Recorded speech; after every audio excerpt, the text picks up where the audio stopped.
closed. This meeting is being recorded. There you go. Got it. All right. I did that 2 hours ago. Okay. All right. It's 7:03. I'm going to call the Green Group to order. Okay. Let me. I'm Dave Blatt. I'm the chair. I'm going to go around and let's look at who we got on the from our folks here. Would you like to? Chris Holden. Dave Passios. See, we have Kimberly. Look, hopefully you'll enjoy the meeting. Okay. All right. Michael Ray Jeffries. Karen Chapman. All right, Karen Chapman. So my other two members have not. My other member, I should say, hasn't quite made it just yet. So hopefully Liz will be here shortly for us, as well as Matt. But I'd like to try to get started in the essence of time for everybody right now. So I'd like to first talk about a little bit. I've asked Karen to join us because we wanted to talk about what we've had in the past. We were using your services to help us with different things. At that time, we had Mr. John Londo with us, who was very active and very good at certain things. Yes. So that's missing right now. So I wanted to give a chance for you to kind of give a better picture to us of what you can provide. And, especially we have the annual report coming up, but what services you can provide and other help that you might be able to do for the committee. All right. So currently, you have the competitive grant, which you said you have administrative funds that you asked for. Correct. So we can do a contract with you for me to assist with this competitive grant, and that would be quarterly reporting and the final report and any other stuff in between that you may need assistance with. Okay. And then for annual reporting and competitive grant applications, MRPC has received REPA funds, which is Regional Energy Program Assistance. And that's how we've assisted you before. Okay. So when that REPA came out last year, I sent out to all of my towns and Lunenburg didn't respond. So I understand. So you're not under that program. That program ends this coming May, and then they'll do another round for 2 years. And that includes help with annual reporting and competitive grant applications. And they're starting to spend some money on emissions reports. So resiliency, so they study all your data and what you've done and how you can improve and a plan moving forward. So that's also what some of the REPA funds are used for. And MRPC has a contractor named John Snell, who is very knowledgeable in all of the MEI system and energy efficiency and figuring out all the calculations and everything. Okay, so that would be also as similar to like the help with the grant. I mean, the final reports that we have to do each year. Mm-hmm. Okay, and just a little bit. How does that differ? A little bit. The REPA versus the admin cost. Correct. So admin costs you put into your competitive grant application, Yeah. and that can only be 10% of what you're asking for. So say that, you asked for 200,000, 10,000 of that could be for admin costs, but I would never use that money unless it was a really complex grant. Okay. So I usually tell towns 3,000 to 5,000 for admin costs for a competitive grant. As far as we can do a separate contract if the town has money to spend that we could help with your annual report this year, Okay. and then try and get you into the program next year. Okay. So that you're covered for all that. So if we wanted to, what do you think if we wanted to do the annual report, help with the annual report this year? So Department of Energy Resources gives us $1,500 per community to assist with annual reports. Okay. So the cost to us for the annual report, you think would be roughly the 1,500? Okay.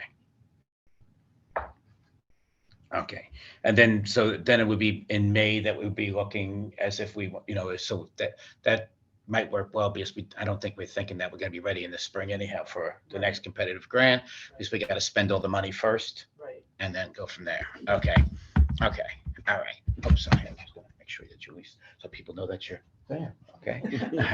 All right, okay, excellent.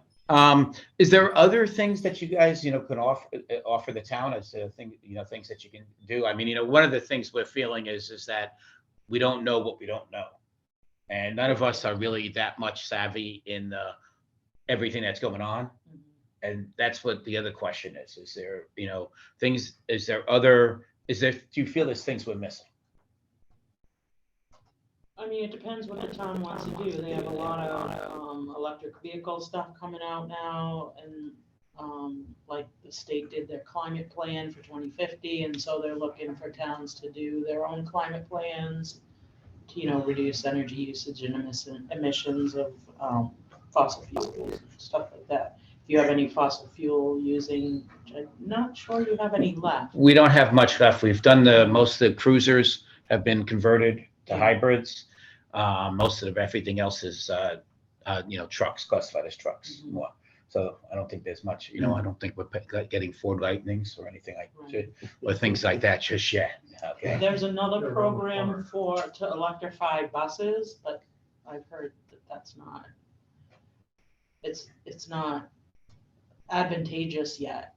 I was gonna say, and I don't think that is there a bus even for the senior folks or anything?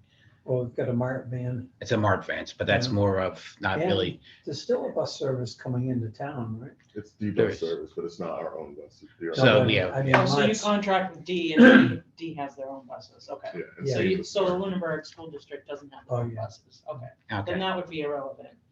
But a DOER, Department of Energy Resources, has a subscription, and they Yeah. send out emails, so if you get on that subscription, go to their website, mass.gov/DOER, I think.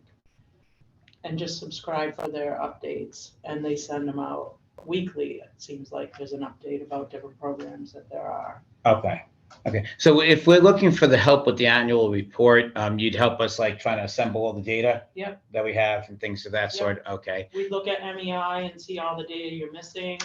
We Okay. look through the annual report questions, and we put that all together and send it to the town and say, these are the things that we need. And once we get those, we would enter all the data into MEI, and we fill out the whole report. And we'd send it to you for review, and Heather would have to sign a certification. Okay. But if you want to do that, we got to get going on it quickly, because it's due November 6th, I think. Mm-hmm. And so we're working with 9 other towns to do annual reports, so we need to make sure we have the time to do that. Okay. All right. Any questions from you guys? So right. far. All right. Heather, any questions on your side? No, I don't have any questions at this time. Thank you. Okay. Excellent. All right. So, that was kind of what we wanted to try to get a feel for things and everything like that. We'll should be able to let you know quickly on that. Okay. Probably the first thing would be obviously, we're not really looking at a grant for a little while since we just got this one. Right. And we're still trying to work on our RFPs Mhm. and wonderful things like that. Okay. So it would be looking towards, the annual report and Okay. things of that sort. And I just gotta work with the board, the group here, as well as with Heather to figure out, what we need to do Okay. on that. And for your current grant for the admin costs, is there anything that you need me to do now? Do you want me to draw up a contract for that and send it to Heather? Because I can't help you unless I have a contract, and so I'd send a contract to use up to, I don't know how much you got for admin costs, but I can say up to $3,000 or what, I don't know how much. Okay, well, I'm more than happy if you want to draw something up and send it to Heather, that'll work out Okay. fine, All right. things like that. So Okay. that would, What kind of services would we be expecting from that? For the admin costs, so the Yeah. quarterly reports. Okay, what we already talked about then? Yeah, the quarterly reports, the Nothing final report. to do directly with the process that we're in right now. If you need assistance, I can provide assistance. I don't know what kind of help you need, if it's, I mean, I'm not into writing RFPs or anything like that, but, Yeah, okay. And Okay, we've got somebody on the agenda for a little bit later that's familiar with this process. okay. All right, and as far, so you're saying, so the quarter reports is just the update of what we're doing with the grant money? right. Right, okay, all right, no, that'll work out fine. All right, yeah, so definitely if you want to put something together, if you want to put something together and pass it on, and definitely get it to Heather, and we can review that Okay, and figure everything out what we can do. So we do have funds available, so so we can just figure everything that way. Okay, because of the limited funds we have, want to make sure we use it for right, what we really need. absolutely. Yeah. Yeah. Okay, yeah, and quarterly reports are really nothing. It's send an email to you and say, well, what have you done? Have you paid any bills? Right, exactly, It's yeah. really not a time consumer. Okay, The final report is the biggest jump. Okay. On that. that's what we figured. The final report, in the annual report, they should issue the big list for those two. Okay, excellent. So do you need me to stay for the whole meeting? No, Listen to what you you're can, doing, if, or- You mean I could have called in for this 10 minutes? I apologize. I apologize. I thought you would want to think for what I wanted to discuss. You might. Actually, that would be helpful. I mean, I mean, if I'm gonna help you and that's what you're gonna be talking about. that's perfect. That's Okay. perfect. I was giving you the option. I wasn't sure that type of thing. Okay, thank you though. Definitely appreciate that. That was helpful. Like I say, we don't know what we don't know type of thing, as I say. You missed John. Exactly.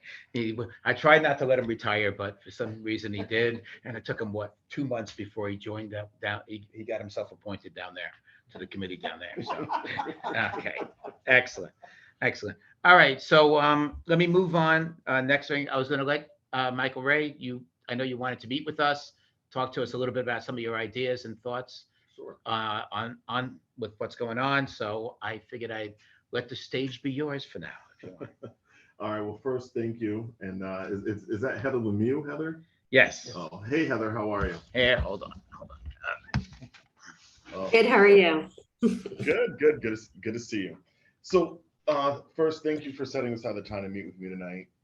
Again, I'm Michael Ray Jeffries, chair of this Lunenburg Select Board. So I'm here tonight for 2 reasons. The first is to talk about our brownfields former dump located in the Whalum area. So, one thing that I think would be helpful is if we can redevelop that site with some solar fields. There's not much that can happen on it. It's a former dump. It's a lot of land. And I believe the whole parcel is about 100 acres, 111 acres. I think Okay. might be off on that, but I think I saw that it was 111 acres. I'm not sure how much of that could be used for solar panels, but if I remember the old dump correctly, probably a good 60 acres. So one of the ideas was, if we can find a way to get solar panels on that dump. Now we kind of have an advantage right now with ARPA funding, that there may be a model here that we can, utilize ARPA funds to help fund this, and then as it starts generating money, that then becomes, a return on investment for the town for the future.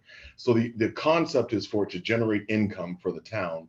That's one part. The other part of it as well is to, I know that we have these long-term agreements for our energy consumption, but it would be nice if we can find a way to kind of offset our energy usage at all of our municipal buildings with that large site that can't be used for anything else. So, the bad news is that I've looked into kind of like the Brownfield Redevelopment Fund or Development Fund that we have here in Massachusetts. But one key factor in that is that it needs to be in an economically distressed area. And that's where I think we're going to run into issues, because it's definitely not an economically distressed area. Right. And so it's trying to find, funding source other than, ARPA is a great one. However, are there other grants out there, federal or state or otherwise, that would assist us with being able to plan how this could look, how this could work, to partner with another organization. Now, I do have for you guys kind of 2 contacts. So one of in my own network, and I gotta find him in here. But in my own network of friends, a friend of mine used to kind of work in this space where working on sustainability for nonprofits and municipalities. Okay. And so he did give me kind of like 2 companies that may be helpful Okay. for us. So let me just see if I can pull that up real quick and just give that to you. So it just as a thing. So I'm trying to remember, go back, because we did, when we first started to look at solar farms, Mhm. we did look at the former town facility. Yep. And what we found from the couple of contractors that responded is they were concerned about the tarp that covers it. Mhm. So they didn't want the liability of something happening. Yeah. So that's why they weren't, at the time, we really weren't finding much interest for somebody to develop that site. I don't know if we've done anything with that. And, the last we want to do is open it up and then open a can of worms. That means the town has to do something with it. Yeah. Or something like that. Well, and that's why what I'm looking for some assistance with from you guys is that there may be funding sources out there. I like looking at the model of the Brownfields Act Yes. or Redevelopment Act, like that model of contributing funding to help the redevelopment plans. Okay. That seems to be like step one is getting some funds to see how can we utilize that site for this purpose. And then perhaps ARPA in the backdrop of a way to fund the actual project itself. Gotcha. Okay. Okay. All right. So, Sure. so MRPC gets a Brownfields grant every 3 years to do phase 1 and 2 assessments and redevelopment planning or Okay. cleanup planning. Has anything been done on the landfill besides capping? Not Has that, there been an assessment of? So we're applying for a grant right before Thanksgiving. That'll be a 3-year grant that we expect to be funded for $500,000 to do phase 1 and 2 assessments in any of our communities that have sites. We'd be willing to use some of that money to do that site. okay. We have a Brownfields group where there's a representative from each community, and they meet and they nominate sites and they vote, yes, we're gonna spend money on those sites. Okay. So I can keep you in the loop of how that process goes. We're ending a grant right now, it ends Friday, so we're applying for a new one. Got it. And usually you would know about those grants roughly what time frame? So we apply in November, we'll probably won't know until February. Okay. I mean, it's a little ways off, but No, that's, there's also, not a pamphlet, but like a white paper about solar facilities on landfills, and I'll see if I can find it and send it. Okay. Now, the one company that he recommended, this friend of mine, was Yes. Revision Energy, and they do have a website, www.revisionenergy.com. But so the service that they provide is helping municipalities maneuver through this, okay. and they have kind of that awareness of some of the other grants or opportunities that are out there for this type of stuff. Mhm. Now, I work for Mass Development. Mass Development, again, they have funding, but it's really part of the Brownfields Act. And so, again, that economically distressed area, so they then become really not an option. So I've tried to explore this on my side to figure out what those funding things can be.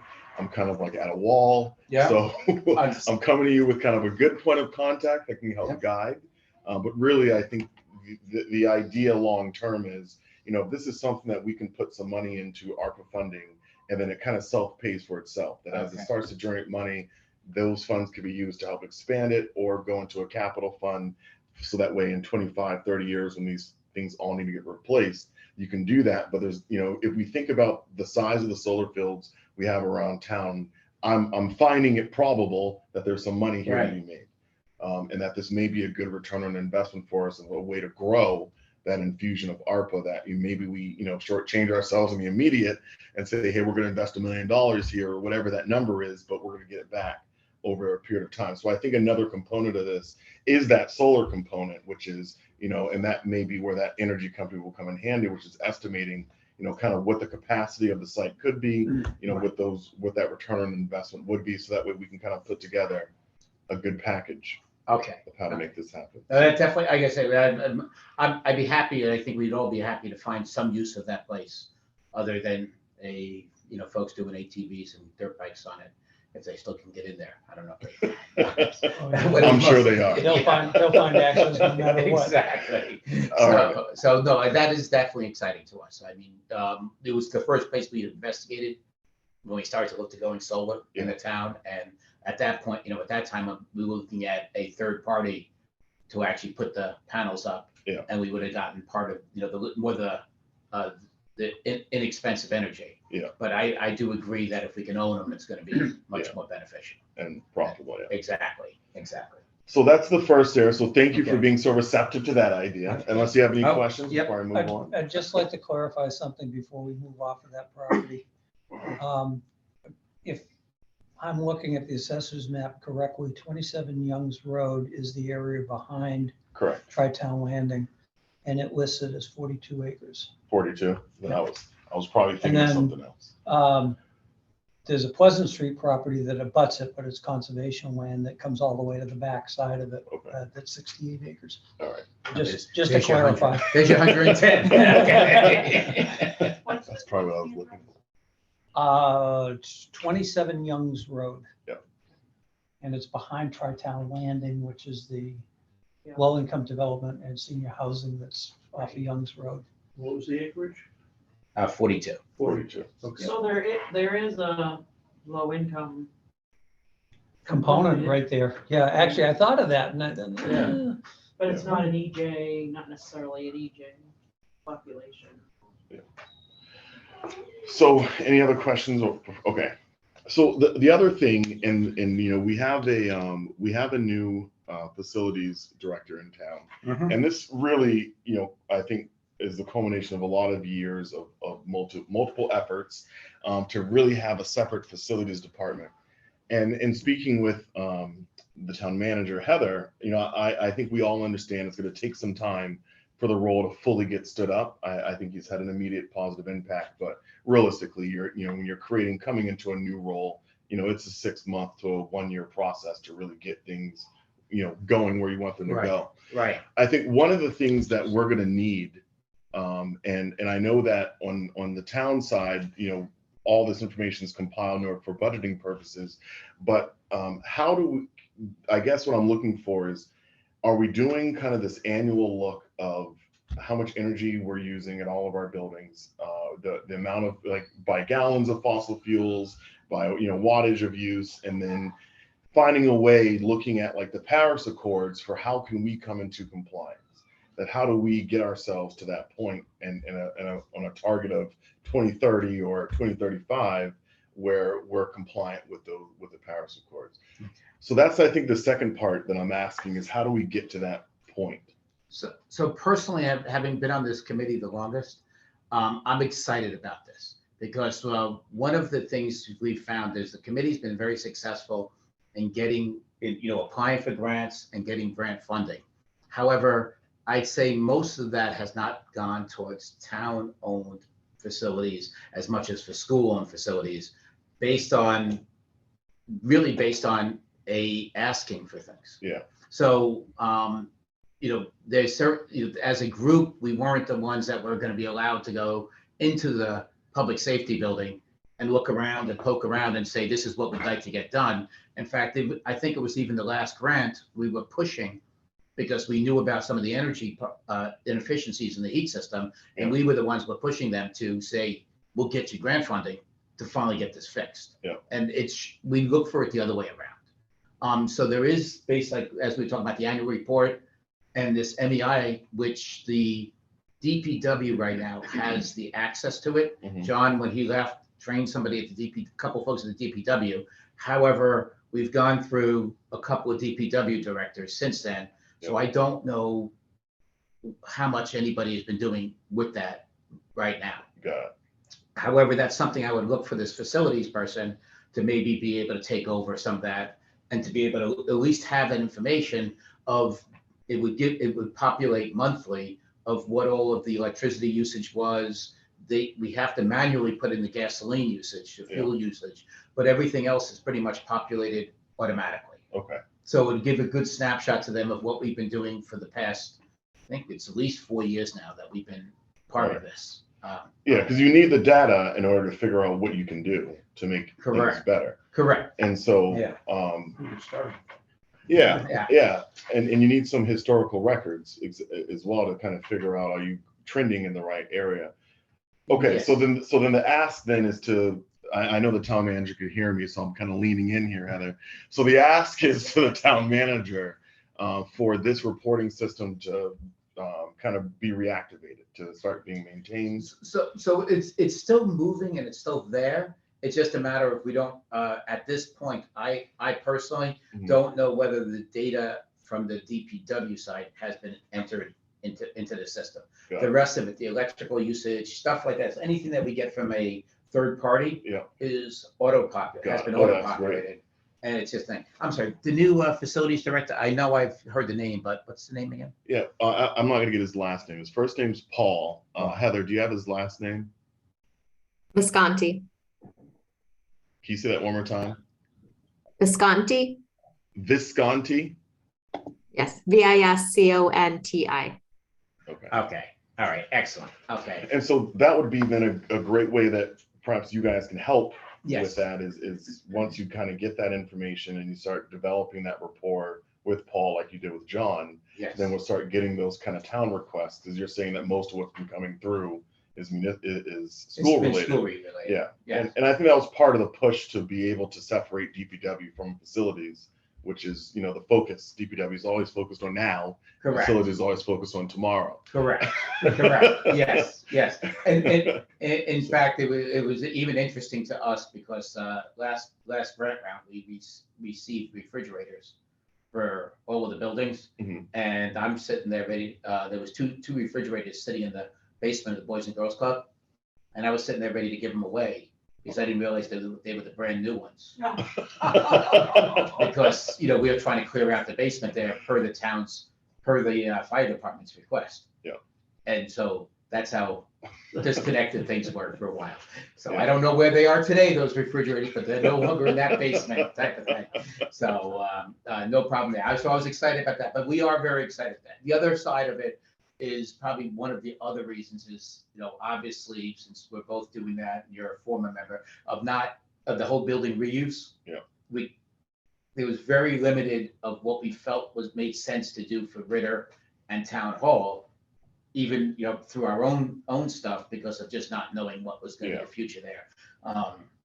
It just didn't seem like we could justify the ROI on that whole thing. Yeah. But definitely open for whatever they would like.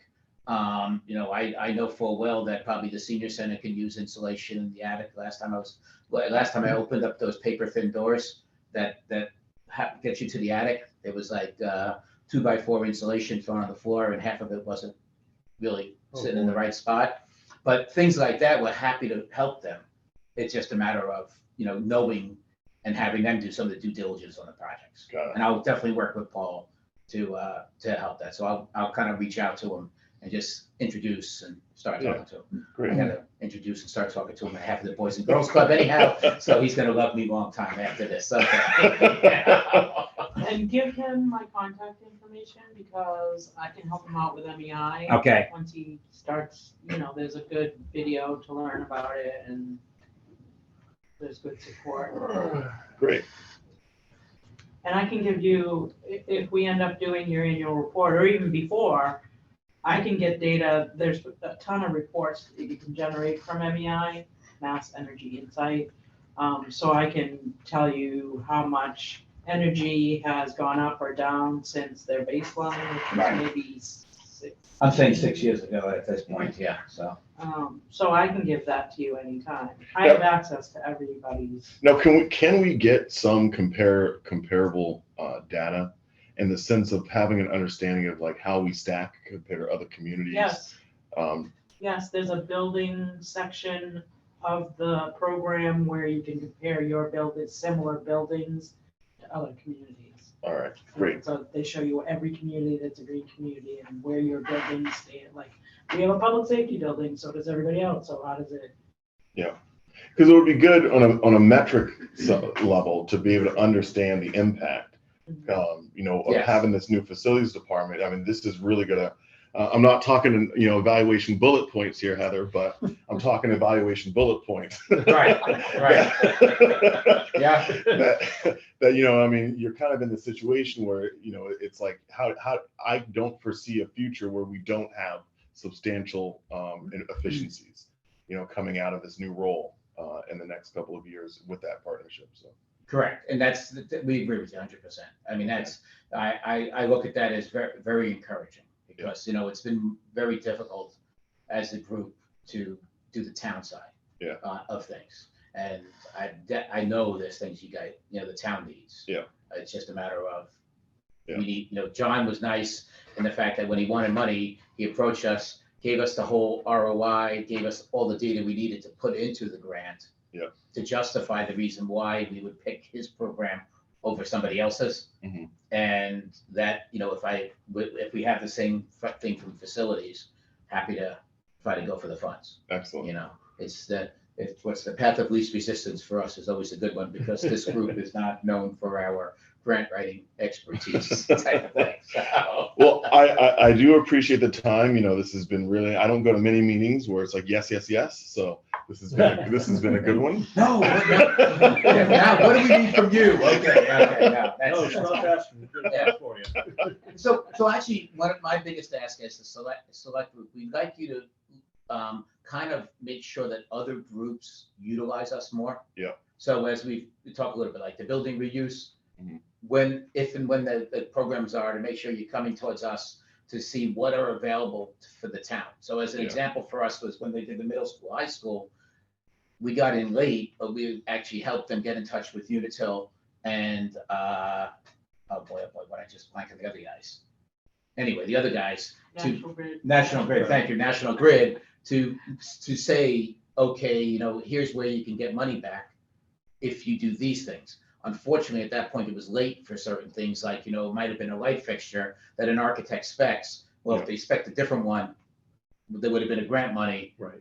But, and things like that. Yeah. So, and the deal as a student, and then when we were a student, we weren't looking at the lights. We weren't analyzing the beauty of the lights. We were more staring at them because we were bored. So, that's kind of my feeling. It's just, we like to be able to be involved early. Okay. In helping with different things. I'll date back all the way to the beginning when the planning board did the solar whatever we're going to call the solar zoning bill. Yeah. It was completely, they didn't consult us as a group, and that was unfortunate because to us as a group, that's set up for farms, not for the townspeople. Yeah. And it's unfortunate because, we've had townspeople who show up with like 10 acres and we have to say to them, no. Yeah, no, you can't do anything. Which makes no sense at all. And it's become a, not in my backyard type of thing versus a, let's do this for the right reasons type thing. So, things like that. So we'd like to be just, we feel the group is here, but we want to be here for more than just grant money. Yeah. Type of thing and programs. Perfect. Well, then I will encourage you to come to our next select board meeting. Okay. When we will be talking about proposed environmental policies. Cool. So there's a whole slew of them, and so I can't share them until that meeting. All But once we have the meeting, I will look to be in the audience. I'll look to be in the audience. For and the then next I select will meeting. All I'll right. make sure I send them to you guys as well for feedback, because our Okay. intent is to get them out there and then solicit feedback on them, so that way we make sure that we're doing. We're probably not going to approve them for a month or two, but it gives us time to float them through everyone. Correct. Feedback, and so Okay. that way we have the best policy. But part of that prong is energy consumption, Excellent. Excellent. and the town taking a stance on us actively trying to make sure that our energy is coming from renewable sources. Excellent. When's the next meeting? It's on October the 3rd, maybe. Yeah, it's next Tuesday. Yeah, next Tuesday. Is that the 3rd? Yeah. Okay. I think we're doing the workshop on This the sounds- 11th. sounds right. This is just 1 week off. From Yeah, that meeting. next on the 4th. Yeah, this is my week off. So, Yes. all right. Well, thank you for your time. Any Nothing. questions for me before I head out here tonight? No, the only other comment I'd make, and when I have free time on the weekend sometimes and I don't feel like doing anything else, I scroll around on the GIS maps and look at what we own as a town for properties. Yep. And I think, as you know, we own a sizable amount of property and not all of them are big lots. But, I'm kind of wondering on a solar project, if there might be 3 or 4 appropriate lots that are in the 6 to 10 acre range and it was all done as one project. I'm just throwing that out there because I've got one that I keep looking at off of Northfield Road that's 6.1 acres with a utility easement access to it. Mhm. And, what Yep. can we do with that 6 acres? That's actually a good point to bring up. So one of the at our last select board meeting, one of the things that was in our drive was I took all of our town properties and I kind of lumped, we're scheduling site visits. So I lumped them all into sites. So I think I put together 4 site visits and I pulled all of our kind of major properties. I left out like the 0.3 acres here and there. Yes. But I pulled, so each one going to every region of town.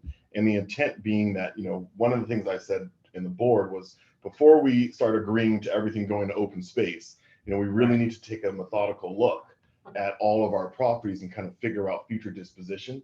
So that way we're holding them for those future dispositions. I think you guys know I've taken the stance of no more open space property Yeah. until we do this, because once it goes there, you can't get it back out. And are we putting, properties that could be future schools in open space? I feel pretty good that we haven't done that. Right. But if we move any more properties, I think we are going to risk that, where we're putting future police stations or fire Yes. stations or schools into. So it is something that we're going to look at to kind of work on future disposition plans, what we can do, kind of our game plan. So that way, if we're planning to hold for future 100 years, 200 years from now, that we at least have that recorded, documented, and it's part of a plan.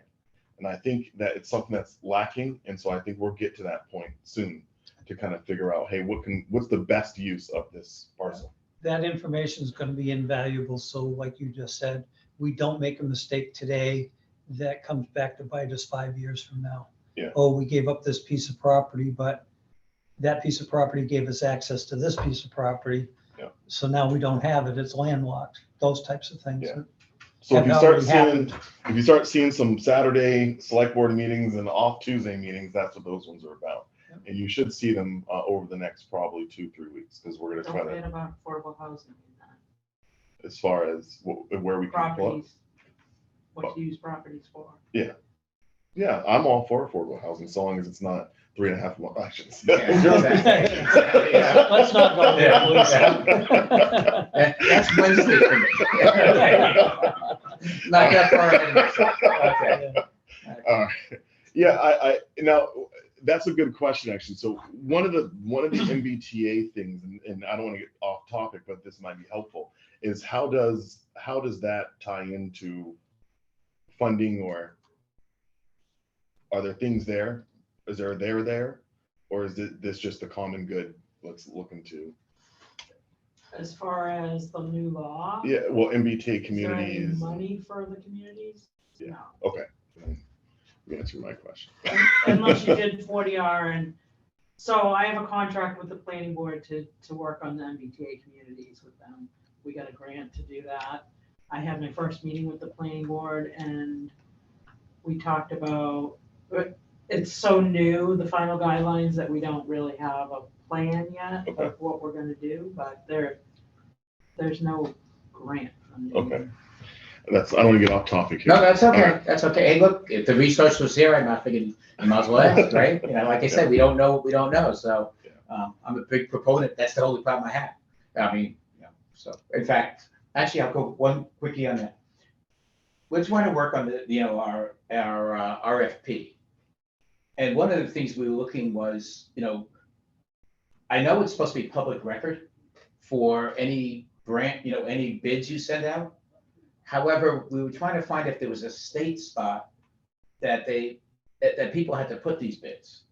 Yeah, on Combines? combines, Okay, so on combines, the bids are supposed to be there. yeah. Yeah. I just have to, could I be searching just for like LED lighting, LED conversion, RFPs?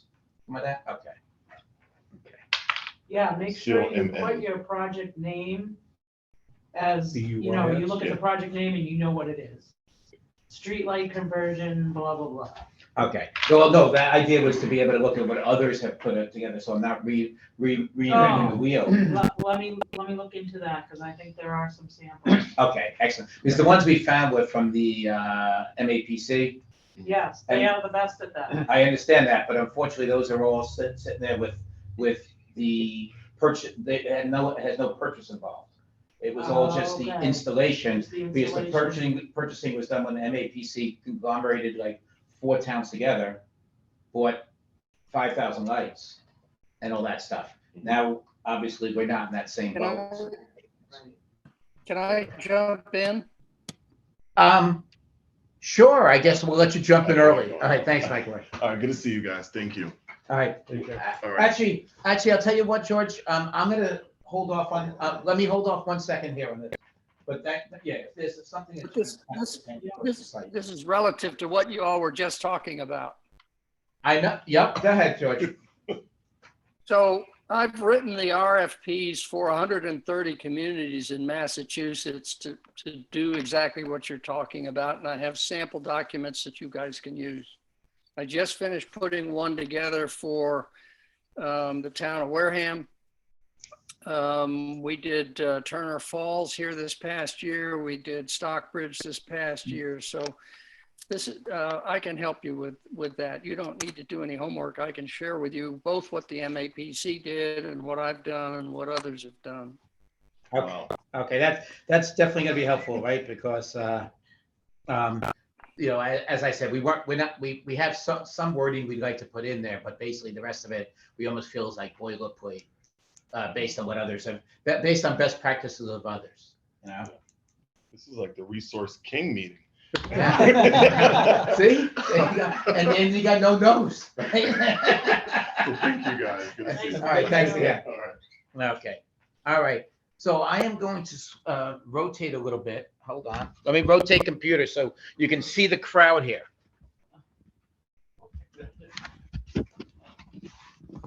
All right, you got a decent picture of things there? Okay. Okay. Yeah, that's a good piece. All right. So, George, I'd like to welcome you to the Lunenburg Green Team meeting. Okay. We've asked you to join because, you know, as I've mentioned earlier, we don't know what we don't know, and we're looking for help. We've just recently applied for and received grant funding for the conversion of our streetlights to LEDs. We went through originally the process of looking for a designer originally in there, so doing a designer contract and then moving into a build contract. However, as we delved into that, we questioned the need, the designer side, and we're looking more at just a consult, you know, what we can do. You know, the biggest thing is that we want to do the conversion to LED. However, we don't have the town resources to make sure it's done correctly. Did I phrase that out right? Yep. Yeah.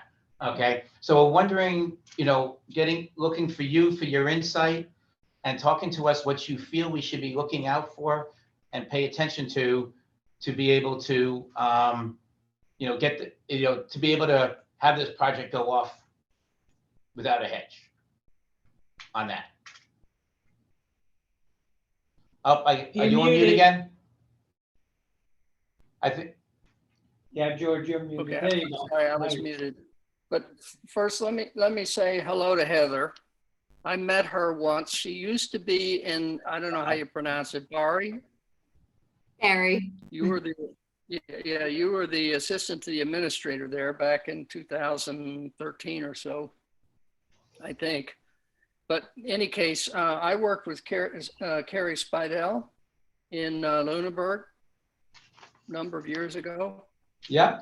So I do have some data for the town, and the vast majority of your streetlights are 50-watt high-pressure sodium. So out of and this is an old inventory, I don't know how much it's changed, but out of 323 lights, 242 of yours were 50-watt, 44 were 100-watt. And then you had some old mercury vapors, 35 old mercury vapors, and two 50,000 watt lights. And that was it.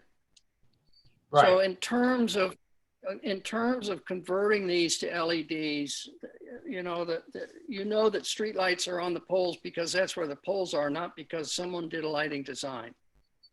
And the fact is, the best you're going to be able to do, unless you want to spend a whole ton of money putting lights where you don't have lights, moving poles around, and so on and so forth, the best you can hope to do is to provide the same level or slightly better levels of light where your current lights are. And that's pretty straightforward. So normally what we do is we audit the lights and we take a look at each street. We look at the lights on that street and we identify those streets where we have different wattages. And we try to figure out why there are different wattages there and if it's really necessary, or if it just, that's the way it happened. The goal, of course, is to simplify your lighting inventory as much as possible so that unless there's a specific need, every street would be lit the same way, depending on the nature of the street.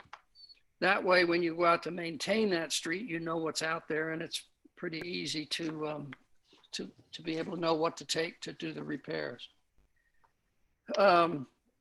We did the entire city of Providence, for example, with only 4 different streetlights. So the other piece of this is you need to decide what streetlight you want. LEDs come in a variety of packages, if you will. And they range in price from $105 to $250, depending on who you buy them from and what you're getting. So there are a number of companies that have attempted to reduce glare with the LEDs. So Acuity has a variety that does that. Leotech does that. Cree does that. I believe Philips has one that also is addressing glare, and each one of them addresses that issue in a separate way. Some of them use diffusers and some of them use indirect light sources to avoid the glare. Cree is the only one that uses the indirect light source. And it's a very interesting approach that has been very successful. You also have the issue of energy efficiency. The most energy efficient light on the market today, used commonly for roadway lighting, is the Leotech GCJ series, which has a energy rating of 156 lumens per watt. Everybody else is down in the 140s or even down into the 120s. 5 years ago, we were lucky to reach 80. So these things have gotten steadily better over the years. So what you have to do is you need to decide what particular light that you want. Now, some towns have done pilots where they put lights up and they go out and they look at the different lights and they vote on the one they like. And that can be arranged for you. Others have driven around to different towns and looked at how they were lit. That involves some night travel and some time away from home. But you can get a good feel of how a town looks based on the type of light that it has. And I can give you a list of communities and what they've done. Once you select the light, you then can purchase that light. Now, you can't really effectively do that through a bid, except that you can write a specification that is so specific, they can only bid one light. Alternatively, what you do is you purchase your lights through a state-approved vendor, so you don't have to go through the bid process. And I've worked with a number of the state-approved vendors to do that. And typically what I do is I negotiate their margin for them to issue the PO to purchase those lights on your behalf. So the only thing you really need an RFP for is to secure someone to do the installation and then the maintenance once the lights are installed. You currently spend about $53,000 a year for your street lights. That bill is going to drop to Unitil down to about $9,000. and then you're going to spend about another 8,000 or so for maintenance. So you're going to take what you're spending now, 53,000, and reduce that to around $16,000 a year. What's your project going to cost? The project cost, it really depends on the streetlight that you select, but typical returns on investment are around 3 to 3.5 years. I do not know what incentives that Unitil is offering, if any, for LED conversions, but I understand you all have secured, what is it, a Green Communities grant? Correct, yes, sir. And Yes. can you, let me do this, 1.5, 5 plus 45 plus 65 equals. I think when I talked to you, Dave, I told you a round figure of somewhere around $240 per fixture. That would be an average That sounds installed about right. price. Yep. So 240 times 323 is about $77,520. And then when you divide that by, if you're spending 53,000 and your bill goes down to about 17,000, let's see, that's So that's, 13. Figure about 35K a year. Yeah. 35,000. So you're looking at a 2.2 year return on investment. I think it sounds like it makes sense. Too bad it's taken 8 years to do it. Yeah, well, hey, we're getting better lights there over time, you know? So, Yeah, no, I agree. Yeah. Oh, the water, I mean, 8 years of water. Yeah. Way up. The delay has been to our advantage in technology. Yes. So I so we showed a couple of things from us is, you know, obviously we're a small group here. We're missing 2, but we're a small group.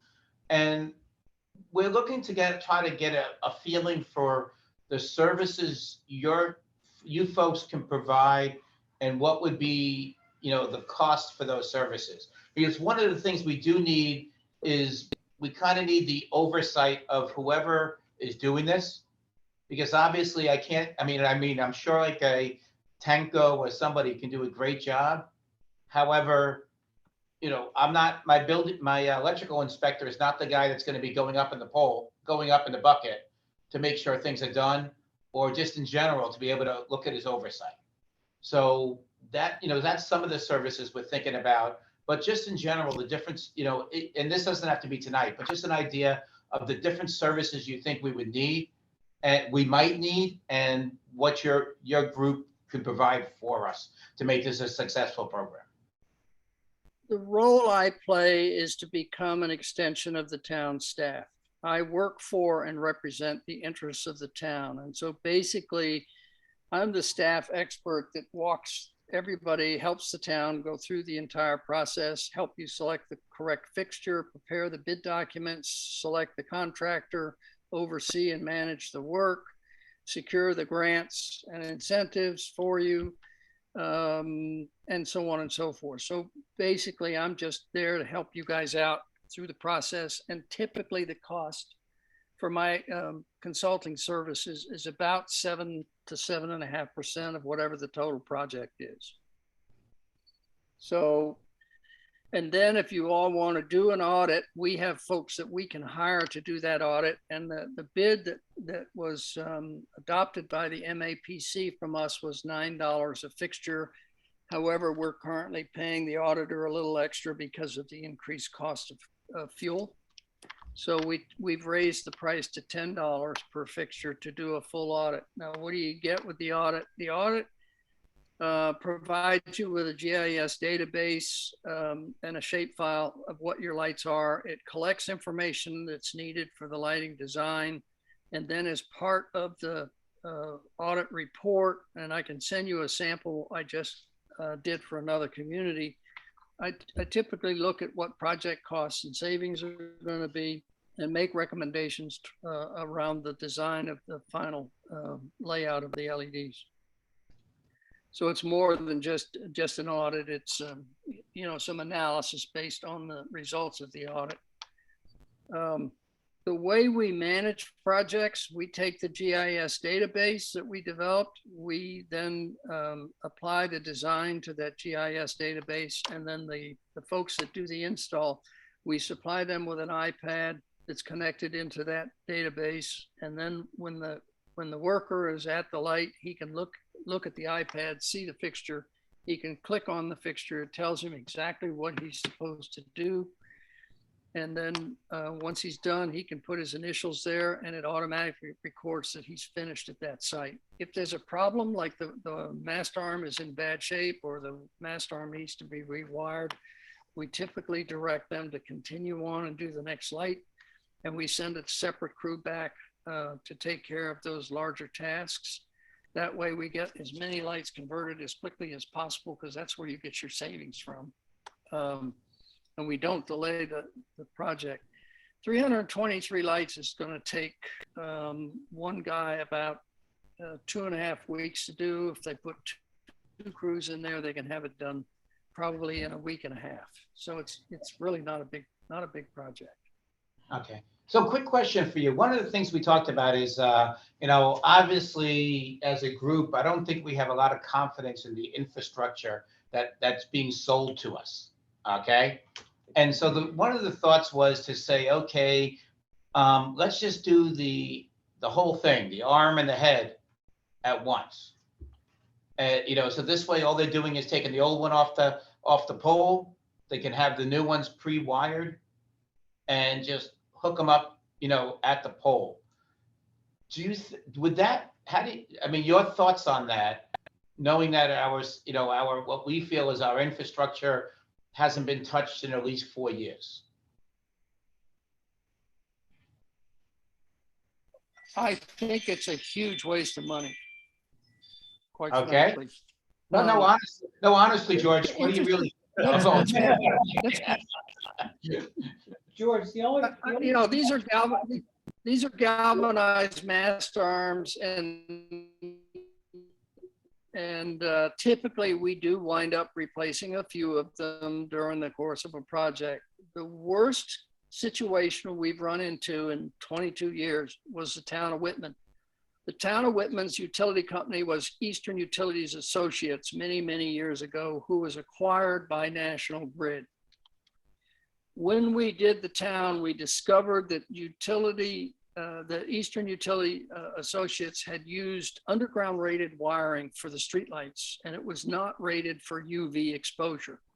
So as a result, the wire that went from the base of the mast arm and went up to connect to the secondaries of the utility was deteriorating to the point where all the insulation was falling off of it. And we could not install a fuse, which was required by National Grid. So we wound up having to rewire the entire system. What we did successfully do, even though National Grid refused to accept responsibility for this, we did get them to provide a substantial increase in the incentives to the town to help offset those costs, because that wasn't their money.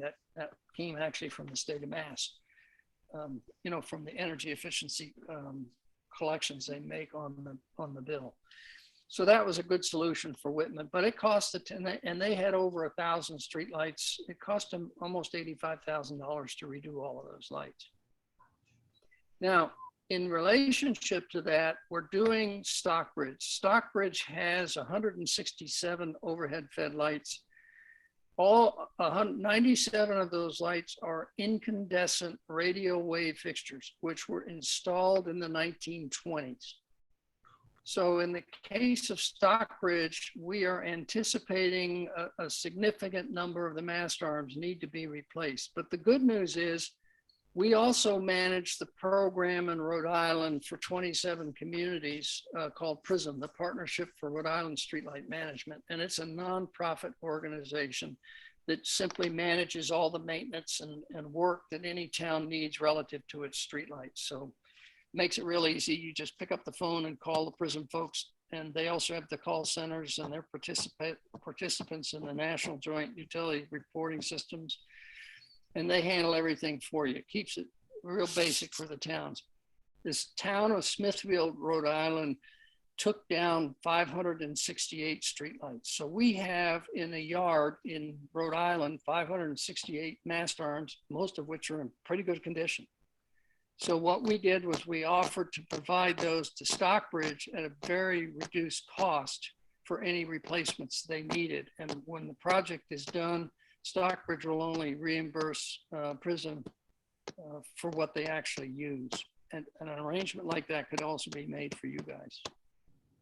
Okay, excellent. That's good news. You say that's our biggest fear. I mean, we do have a list of when lights, but these would be the heads, when the last time the head was touched, or the bulb, I should say the bulb was touched, but that's about it. You know, it took us about, I'd say, a year and a half to get that from Unitil, but after a year and a half, they finally gave us a list of which lights had been touched and when. So, because I remember our conversation we had quite a while ago, you told me that was something I should get, and it wasn't easy, to say the least. I'm surprised they actually gave it to you. I think they just basically gave up after I, bugging them like once a month for a long time. They were hoping we'd Yeah. give up before they gave up. Yes, exactly. Exactly. George, if I could, I do a lot of traveling and enough of it's at night, and actually during the day I get to see the arms better. I hate to say how much time I spend looking up rather than down the road as I drive, but one thing I've noticed, I travel back and forth from northern New Hampshire back to Massachusetts every weekend, up on Friday and back on Sunday or Monday. And I've started noticing Brookline and Milford, New Hampshire. Brookline for sure, I'm not sure about Milford. But along the route that I travel, every single one of the LED lights that they've mounted on poles has a brand new arm on it. And it's real obvious because the mounting to the pole is totally different than the older style pole arms.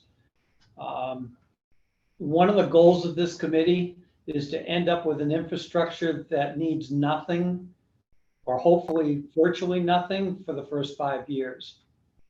And if that means replacing everything all the way to the pole, I think we've got enough money to do it. Although, as you say, it will be more expensive. But based on that $240 per fixture, how much do you think it will add if we go the whole 9 yards and replace everything? Thinking also, the thought process being that labor cost in the bid to install, in our mind, should be a little bit lower because they're taking a pre-assembled fixture, pulling down everything and putting up this fixture that's been pre-assembled in the shop. You have the expertise, we do not. Well, the typical bid price for someone to take down an existing mast arm and put up a replacement mast arm is somewhere north of $350 to $390 labor. And it's even much more expensive if the mast arm is longer than 6 feet, because then you have to have 2 bucket trucks and 2 crew members to do it. The mast arm becomes too long for one person to manage and bolt to the pole. Our experience has been, once you convert to LEDs, a typical high pressure sodium light, which is what the bulk of your lights are now, has a life expectancy, mean time to failure of 24,000 hours. You're talking about an LED that has a mean time to failure of in excess of 100,000 hours and comes with a 10-year warranty. We typically get about a 1% failure rate early on because of just faulty, stuff that comes right out of the box and it's got a problem. So that's normally expected, and we build into the design enough spares to take care of that. And after that, beyond that, then your maintenance is going to be limited to the occasional errant driver that plows into a pole. It's going to be limited to when the utility comes in to replace a pole and a street lamp has to be taken off the old pole and put on the new pole. And that's always problematic because typically the utility will come in, take your light off the pole, strap it to the pole with a piece of duct tape, and somebody will steal it before you find out that it was taken down. We've had a significant problem with that with National Grid and some communities in Rhode Island.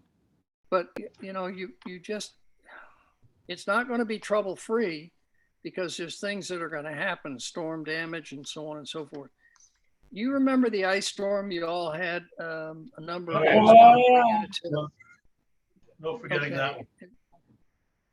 So in that ice storm, the city of Fitchburg only had 50 streetlights that were damaged. Wow.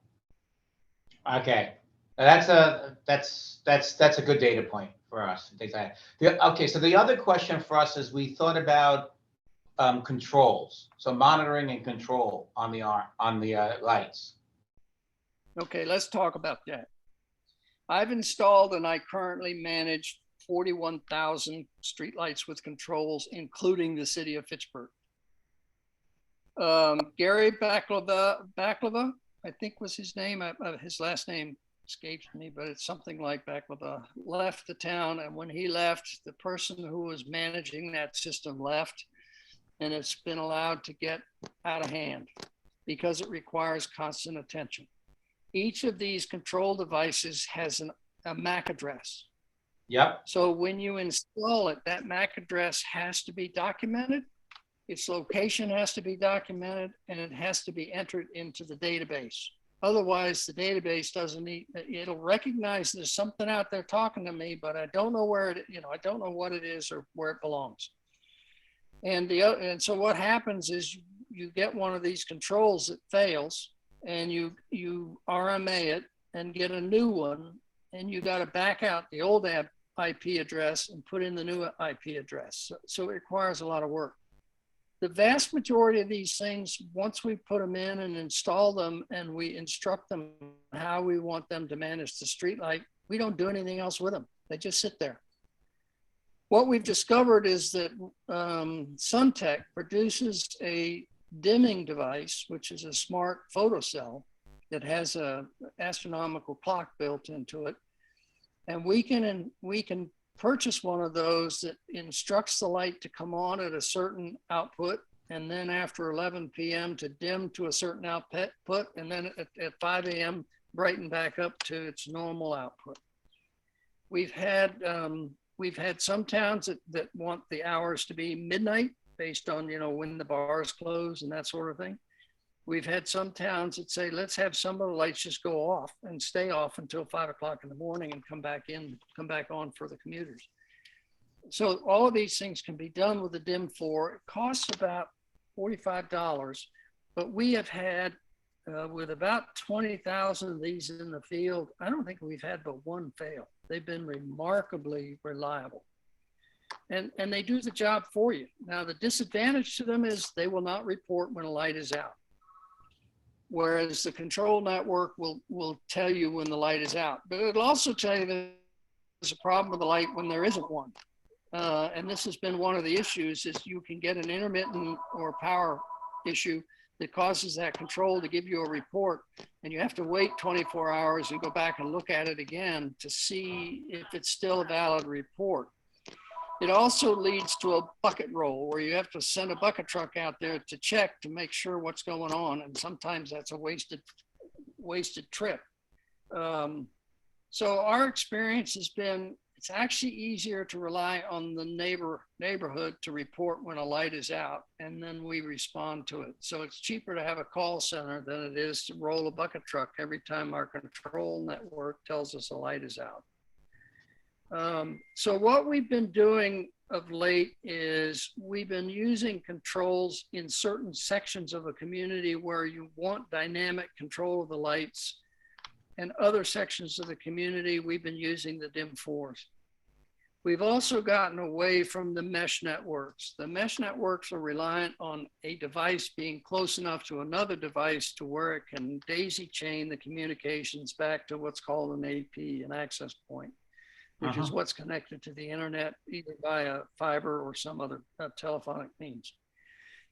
The mesh networks we found are problematic because the mesh is dependent on every one of those units working successfully, and they just typically don't. So we've shifted for those networks that we put in more recently. We're using a Verizon system because it's cellular based, and I can put up 1, 2. They don't have to be close. As long as there's a cell connection there, I can talk to that light. And we have found that's much better. The town of Beverly, for example, has a full up Verizon system, and you could talk to the folks over there and see what they think about it. We've used a good bit of this down in Rhode Island. So that's my recommendation to you is, oh, in addition, the control network has a ongoing and continuous fee structure. So you have to pay for your network and software fees. There are a number of communities that went to a. I'm sorry, quick question on the whole thing. One of the biggest reasons we were thinking about the controls was to basically be able to do metering with Unitil versus flat rate, right? Because if I'm dimming in the middle of the night and Unitil's not going to give me a break, who cares at that point? I mean, I know it's aesthetically, it's nice to make the streets look, but if I don't get a benefit from it, do I really care? And the only other thing we were thinking about the control, having the monitoring system was exactly what you said, being able to know that a light is out.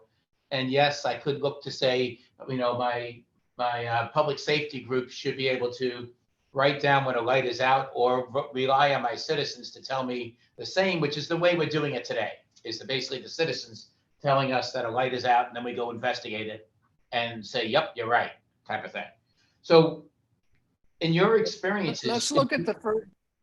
Go ahead. Let's look at the first question. First, there was docket 4513 in Rhode Island with National Grid, in which they looked at using the control networks as a metering thing, and it was totally rejected because they couldn't rely on the information they were getting being accurate enough to show what the energy consumption was. If you've got a system where 15% of your controls are not properly reporting, it's just not accurate enough. What National Grid agreed to do and what Eversource has agreed to do, and I don't know about Unitil, I'd have to look into it, but what those two utilities have done is they typically bill on an unmetered streetlight, they're billing you for around 4,150 hours per year. And that's broken down by month based on dusk to dawn time. So December is more hours than say June. What National Grid did in their service territory, they used 4,175 hours, and they will adjust that for a 6-hour per evening dimming of 50%. They have reduced the number of hours they bill the town for to 3,080, and they don't worry about trying to measure it at all. So the towns are in fact getting the benefit of the dimming. And what Eversource has done is very similar to that. Okay, all right. So I would hope it'd be because of the Mass Energy being a group of together, that they would look out, but it's definitely something we would have to look into with Unitil. And being the good neighbor, Yeah, living in Lunenburg, I'm sure they'll give it to us. Oh, I'm sure they will. Yeah. In a second. Yeah. Oh, right away. Matter of fact, I think somebody's coming up right now. Exactly. So I'll be happy to talk to my contacts at Unitil and find out what they're doing. It's been a while since, we did the city of Fitchburg. And that's the last time I spent any time negotiating with those guys. So that's been quite a while back. And that's the Anyway, thing for us. Yeah, because that's the thing for us is, Fitchburg would be a good example because they do have that ability to do metering, but do they even use it? And as you said, doesn't sound like me they're even using it. Well, it's gotten out of hand. In fact, we are in the process right now of working with their new DPW. Nick, is it Nick Erickson? I think that's something like that. Yeah. Any case, he's been on vacation, but we're working with him and another fellow named Colleen, I believe it is. My son is doing this, and they're trying to figure out what they need to do to get the system back up online and to where it's reporting properly. But Okay, the fact of the matter is, Fitchburg is getting the benefit of the dimming that we're doing already. Because what we did in Fitchburg was we installed a light that was capable of 42 watts, but we're actually running it at 24. And that's the basis of their bill. If you look, for example, when you start looking at the details around some of these fixtures, the Leotech GCJ 30J series is 156 lumens per watt, and that one fixture is capable of up to 5,300 lumens. What you need to replace a 50 watt HPS lamp, which is the bulk of what you have, is about 17 watts. What you need to replace a 100 watt fixture is 27 watts. And what you need to replace a 150 is about 34 watts. That one fixture will do all three of those. So okay, you wind up with one fixture with a different DIM 4 on it, and it meets the needs of every location within the community. that's what we're looking for. And by the way, we did a little survey ourselves, and our highest wattage lights are all sitting by the old Wayland Park location. So obviously they were there for when Wayland Park was Wayland Park. And I don't think the people who are living in the apartments there really need 400 watt bulbs anymore, type of thing. So I think Probably not. those will be one of the first ones we reduce down to normal 50 watt bulbs, because you know. Yeah. One very You know- quick comment about that, after we talked about that area, I've been through there. I leave work at about 10 in the evening, and I've actually driven through that section. And interestingly, if anybody takes a ride over there at night, as soon as you cross over the line into Leominster, which is the end of that waterfront area, they've got all LED lights up already. So you see the transition from the incandescents that we've got in Lunenburg to LED. I just don't know what wattage they've got up there on the poles. You know, I don't know if y'all realize this. My family has a property up in New Hampshire in Francistown. It's been in the family for over 200 years, and I've been going up there since I was a kid. I actually went to Wayland Park as a kid when it was active. We all did too. I did. The inner city Boston did too. Yeah. I have been there. Yeah. Be back in the. And Heather, Okay. I don't know if you know this, Heather, I was the DPW director in Lexington, Mass. when I wrote the laws in the state that allow you to take over these streetlights. Oh, nice. Wow. I did not know. Okay. All right. So actually, that's a good segue. Heather, I mean, I know we've been asking lots of questions. Do you have questions that you'd like to that we haven't addressed just yet, based on your side? I guess my only question at this point is the funding source, because I believe the grant only covers for the conversion costs. So that is part of the reason why we submitted the grant proposal for the competitive bid as a turnkey type of bid, that it was combined, the cost was combined for assessment, design, and installation and maintenance all in one. Because it would be covered. Because when we go to submit for reimbursement to DOER, if we were to separate out these services, I don't believe we'd be able to cover the types of services that George is referring to. Is that, you're under the same understanding, I guess, Karen and George? Yeah, that's my understanding too.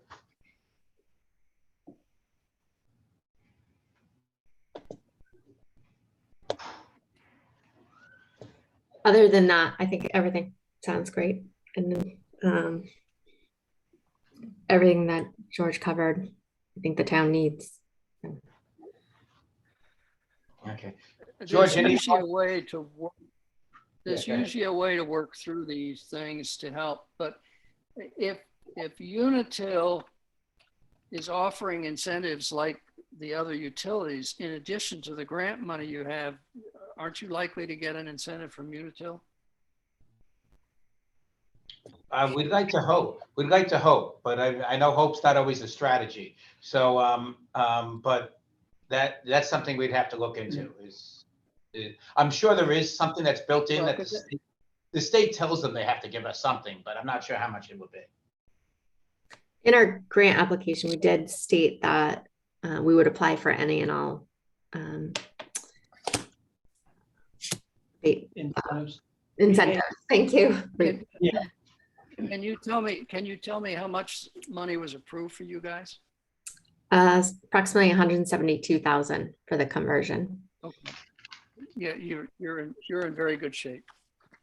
You won't need anywhere close to that.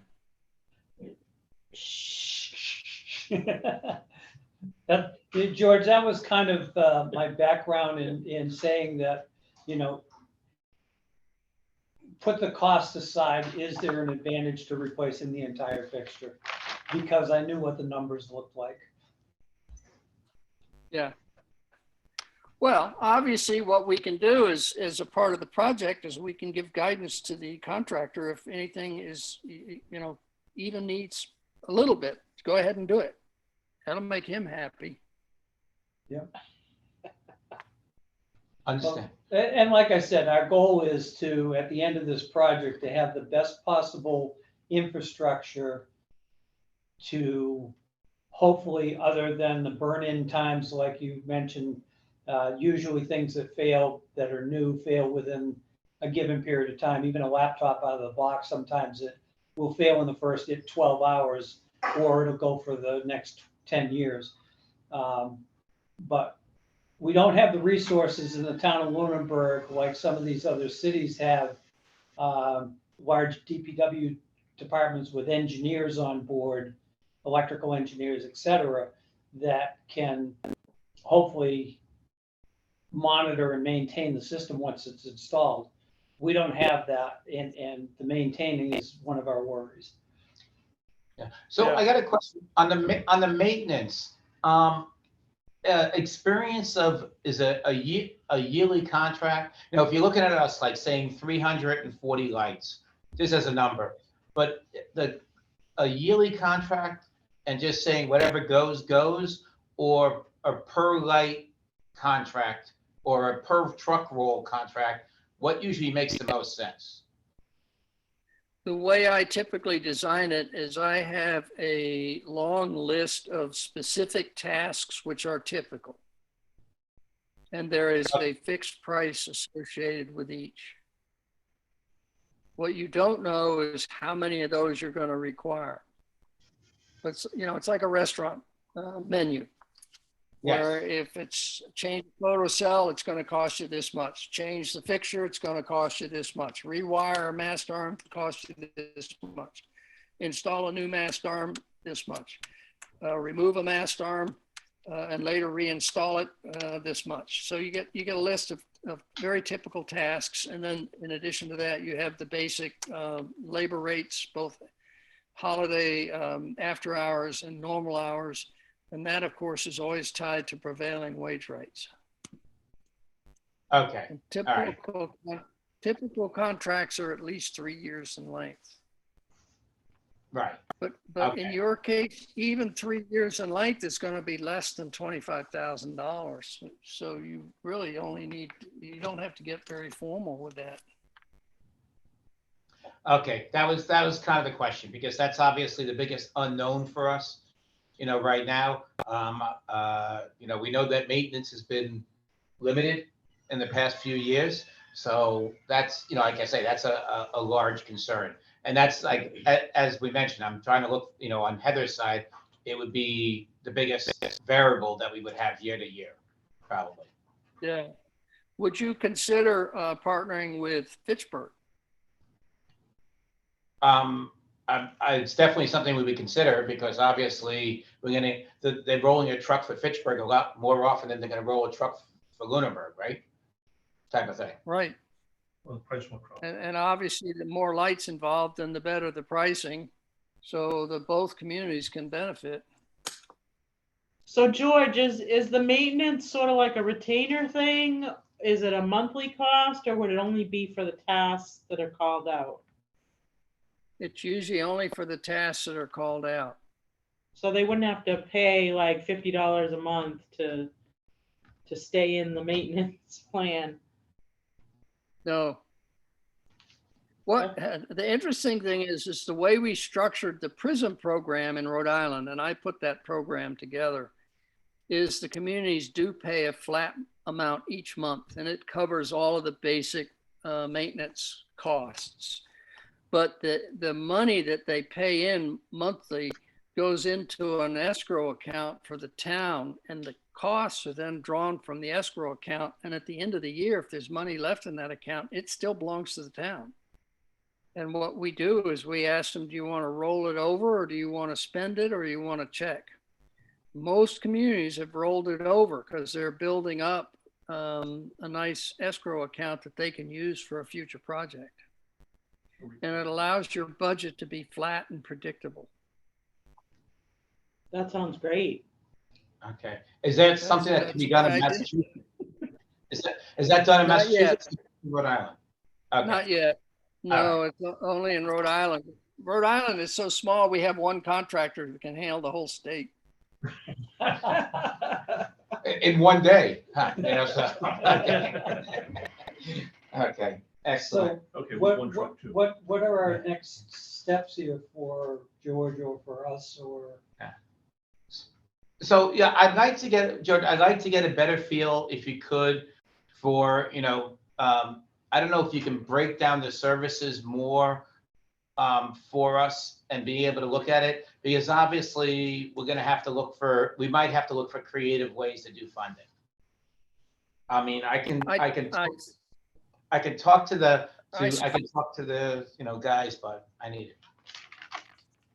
Well, I think the audit work is part of the design, and that's part of what your grant applied for. I think what we need to do is to go back to the DOER and say, look, we'd like to slightly change the approach to how we're going to do this and contract for some of these tasks separately, but they were all included in the original application. Is that okay? And because I've done this through a number of other communities and they've allowed it to be done that way, I don't think they're going to have a problem with it. So then really all you're looking for is around $6K to cover consulting fees.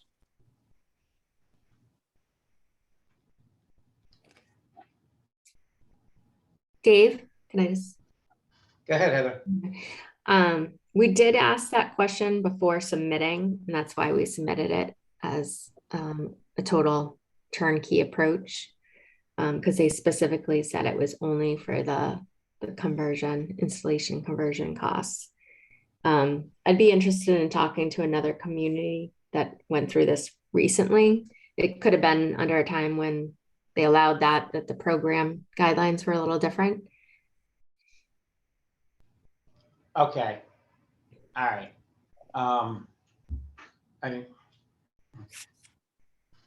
Well, I will tell you this, the town of Holliston just put a bid out. It was due, the bids were due on the 16th. And what happened was, one of the contractors who I've worked with before came to me and said, can you do the audit and the design and, you know, all of the work that you normally do? We're going to build that into our price. They won the contract. Okay. Mm. All right. All right. We can add, I'm sure we can figure out a creative way of doing that or something to that effect, because, you know, obviously it's a lot of it's the overseeing too of this whole thing. Yeah. Because, Yeah. Okay. Unfortunately, as I told you, Dave, I was my company was one of the 3 companies selected by the Connecticut Council of Municipalities to do work in the state of Connecticut. One of the other companies was Tanco. And there was a major problem with them. They wound up being sued over colluding around contracts. Okay. My company was also one of the ones that was selected by the MAPC, and my contract with the MAPC was still valid until the end of July this year, unfortunately, so it's expired.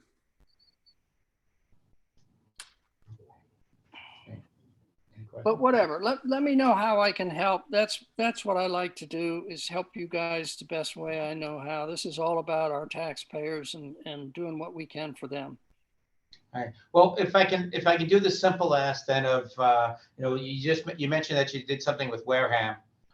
If we can just, kind of get an idea or be able to utilize that as a template, that would be very helpful for us. Well, yeah, least- and I have several templates that I can share with you. That's not a problem.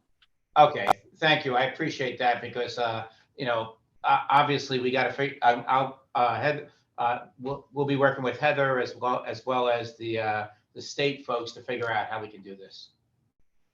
Okay. We know we Well, let me know what else I can do. In the meantime, I'll send you a sample. Excellent. What we did for Wareham. And let me know if there's somebody I need to talk to or something I can do to help you. All right. Thank you. We very much appreciate that. Appreciate your time today and all that happy All right. stuff. All right. And Yeah, thank you. I'm sure we'll be Thank you, chatting in George. the near future about everything. All right, super. Thank All you, right. George. Heather, I'll take care. Heather, we got all your questions? Yes, thank you. All right. And I thank Excellent. George too as well. Thanks again for everything. This was real helpful, George. All right. Excellent. Okay. So Heather, I'd like to ask Heather. yeah, because we got, it's just us kids now, Yeah. Heather. So, Heather, just for clarification, are you feeling that the services that George was talking about providing cannot be covered by the grant funding? Correct. so even, Or not separately. At least not separately. It couldn't be covered. So they could be covered as a subcontractor for the installer. Is that- No. No? Yes, meaning if it were a turnkey, the price that they're giving you is all inclusive for the total conversion. So assessment and design is all included in that total proposal versus separating out the design, audit, and the services that George was referring to, and bidding out the installation separately. That was my understanding when we were asking Kelly Brown questions about applying for this grant, is that they wouldn't cover those separately. all right. Okay, so in other words, one RFQP, whatever it is, to Mhm. cover the whole thing, and Right. could be subcontracted off of that, but we wouldn't bid it out separately. That makes sense? It would be all inclusive under one bid. Meaning So- whoever received the bid, they'd be doing the whole thing from start to finish. But at their purview, they could subcontract pieces of it out, right? We'd be paying them and they'd be Probably paying. be in the proposal, yeah, in the bid package that it could be subcontracted out. Mhm.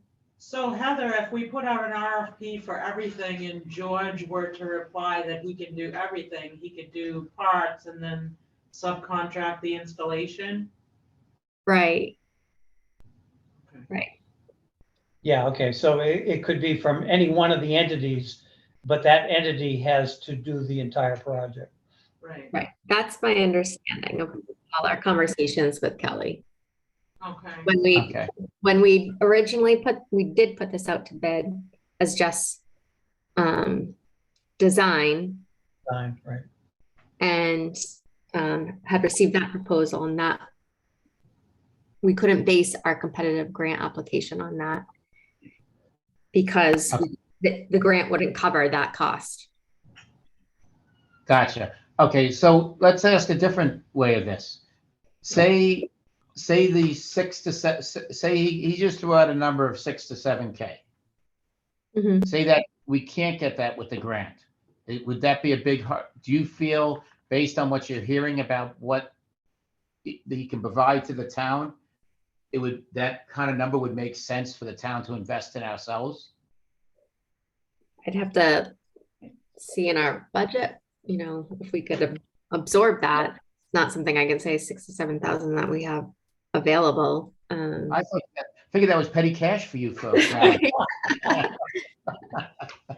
Sorry. It's just it's under 10K, right? No, it's all right. No, that's We did fine. just sign an electrical renewed contract though that locks us into the muni ag rate. So that's good news from now until November of 2024. So Excellent. Okay. Hey, Heather, the other question I have bouncing around in my head, because I have not kept up with a lot of meetings recently, is the purchase of the infrastructure a done deal?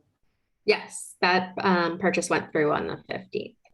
Okay. Congratulations, Great. finally. Yes. It was like giving birth, right? It was, I think, or actually a lot longer than that. It was a long labor. Yeah. It was definitely a relief to get it, Yeah. to the finish line. Yes. Yes, agree. Now it's on that side. Okay. Well, let me ask then, while we got the group here, your thoughts on this whole thing. Do you feel a service like some of the services he was talking about are worthwhile to us, or do you feel that we can possibly do as well on our own?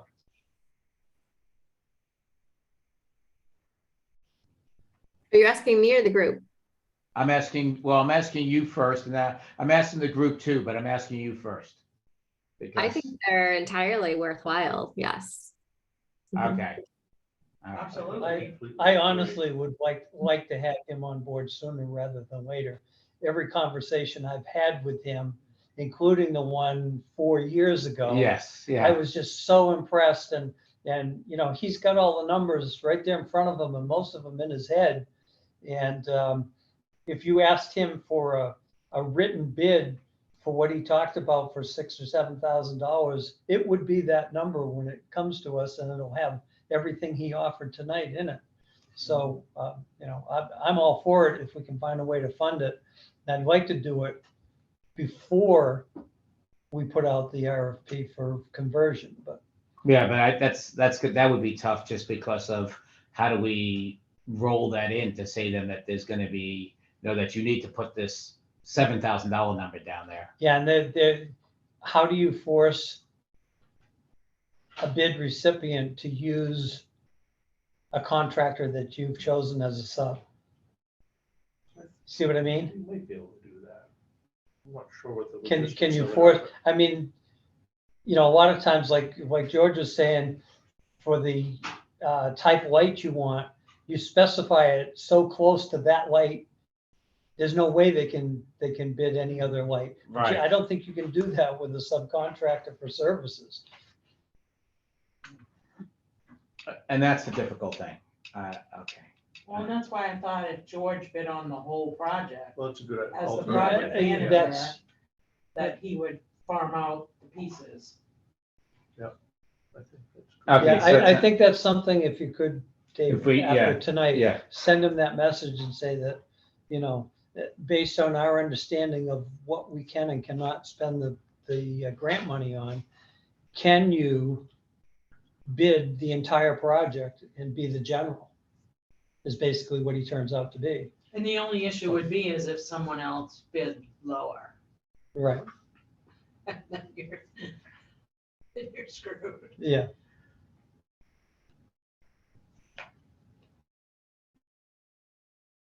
Does that make sense? Yes. Yeah. And I can talk to Holliston too. What did he say the name of the company that he worked for was Rise? Oh, no, hold on. It was Rhode Island, but it was something before Rhode Island. Prism was the Rhode Island.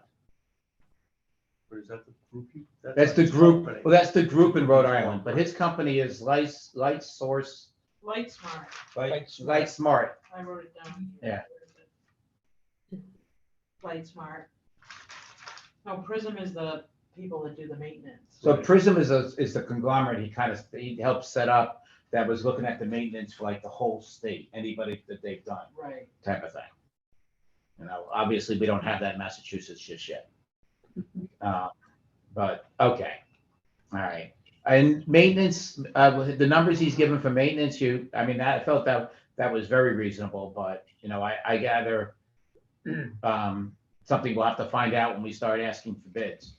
But having that broken down by what they're gonna do, I thought made a lot more sense than just, yeah, a task list.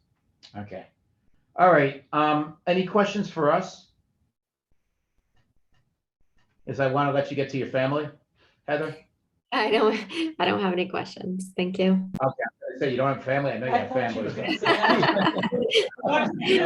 They all left her, you know, because. Sometimes they don't think I remember them, but. Heather, are you aware of any pressing issues now that we own the infrastructure that are going to need to be dealt with in the near future rather than the way off future? I'm throwing it out there in general because I know we got a mess of lights out and we don't want to deal with that until the conversion. But is there anything else that I can't think of anything? No, they're changing poles. I know on Goodrich. They're doing it all over town. Yeah, they're changing poles at. I don't know if now we're responsible for the lights, if they have to move them to the new pole. That is part of it. But I mean, if lights do need to be moved on poles for any reason, say a pole was hit and it needed to be replaced and lights need to be moved, or another utility need to move something, we are responsible for cost. I think it's $100 per time. Okay, so that's not bad For right them now. to put it back up? And Heather, that includes this pole replacement program that they've embarked on this summer and fall. So we're paying for any pole that has a light on it to be taken down and remounted. Most likely, yes. Okay, just for background information. Yeah, and I think they've done most of them. Like last year, they did a whole bunch of polls. Yep. So. Right. No, I noticed they're putting up taller poles in the past too. Yep. So that was kind of neat. Maybe the trees won't grow into the middle of them as quickly. Okay. All right. Excellent. Do you have any other questions for us? So hopefully this was a helpful meeting for you. It was. I just to get clarity on Michael Ray's question, all that data that he was referring to, I believe that's everything that's under MEI that we already report on our annual report. Yeah. Correct. Exactly what I was thinking too. It's all under the MEI. It's a matter of now I'll look to reach out to Paul and utilize the services to make sure that he's gets familiar with the program and can pull up the reports that the selectmen need. Does that make sense? Yes, and the DPW as well. Some of the data comes from them, like for fuel. Obviously, the fuel pumps are down at the DPW, and all those reports are managed by them, so they know the fuel usage for all the vehicles. Right. So that's a component of it. Yeah. So I apologize. We really haven't been keeping good track with them. However, I know in the past, a lot of times John would take the data and put it into MEI for them. So I don't know if anybody has been doing that from the DPW just yet. That's pretty much, I think, was only done once a year when we were ready to submit our annual report. So last year, because John had already retired, it was a combined effort between Rob Oliva and John Murphy, and I had to do a component as well. So it was we all shared effort. Work to get it done. So I can give what was his name? Paul. Paul. George? No, what was the? Oh, Michael, select- right, Michael, right. Oh, I can get data, I mean, I can log on tomorrow and get data reports if he wants them.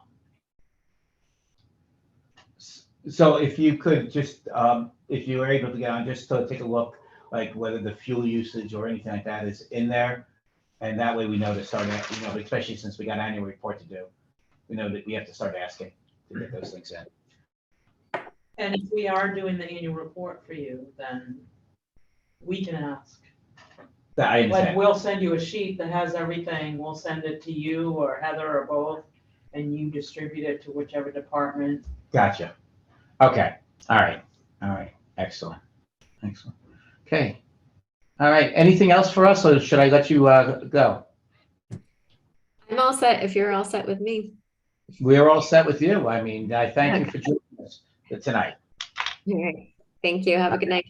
You too. Thank you. No, no. Right? Okay, Great. All right.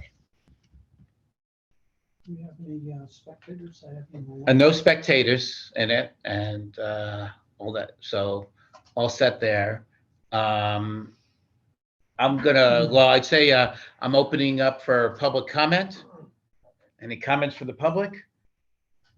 See none. Any comments from the board? Only that I think it was a real productive meeting tonight. I hope Liz and Matt get to Yeah, I'll, watch this video because a lot of great information. And lastly, do you know when we're going to meet again? well, okay. Let's pull out that handy dandy nifty calculators, calendars, folks. I have my pre-printed. I have to. I can't keep track of meetings if I don't. Okay. You want to set a tentative date and then I'll check with Matt and Liz. Is the 10th going to be too early for everybody?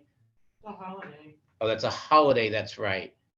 Hold on. What is The it? library will be closed. CBA meeting. Yeah, we can't have a public meeting on the holiday when town offices are closed. Okay. All right. I can't do the 12th because I got a dinner date. I'm busy 12th through the 14th, Okay. All right. but that's just me, so. No, I understand. I'm a new guy. All right. So let me post the team. I'm going to post the team for the week of the 17th. How's that? Anything on there that strikes anybody right now that I should stick away from? I've got a 5 o'clock capital planning tentatively. I got it. Let's take a look because I know, but I know Matt had different ones too. So I'll probably be looking towards the 19th because I have no zoning board one because we're starting the 40B now. Okay, so I get to see them every week, every other week. So let me week of the 17th, prefer 19th.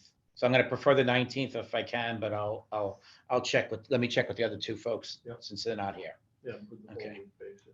So. Okay, I might end up on Zoom that day. that's fine. I'm going to make sure there's Zooms anyhow because I think it's important that we get recordings now for different things, just in case somebody says we're working in a vacuum.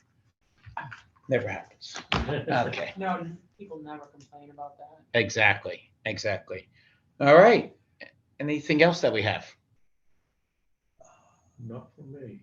That was a good meeting. He is a significant resource. Yeah.